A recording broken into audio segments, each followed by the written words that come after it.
kizaba kimeze kuri uyu wa gatatu igenekerezo rya 10 Kigarama mwaka wa 2025 mu gitondo hitezwe imvura hacemwo nibihe vyizuba mu bice vya Rumonge, Muramvya, Gitega, Mwaro hamwe na Makamba. Mu bindi bice hakaba hitezweyo ahanini ikirere kirimwo izuba n'ibicu bikebike. Ahazoba hakanye kurusha handi ni mu bice vya Kayanza, Ngozi hamwe na Mwaro aho ipimo bizoba biri kuri dogere Celsius 12. Ku muhingamo hitezwe imvura hacemwo nibihe vyizuba mu bice vyinshi vy'igihugu cacu uretse mu bice vya Bubanza, Muramvya, Mwaro, Kirundo, Muyinga hamwe na Ruyigi. Ahazorangwa ubushuhe kurusha handi ni mu Cibitoke aho ipimo bizoba biri kuri dogere Celsius 31.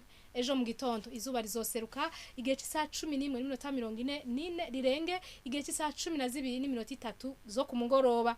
Amakuru atekanye ikirere agarukiye ngaha mwateguwe n'ikigo Ijebu nayo Nadia Ndayizenje nayo bashikirije mwakoze kuyakurikira.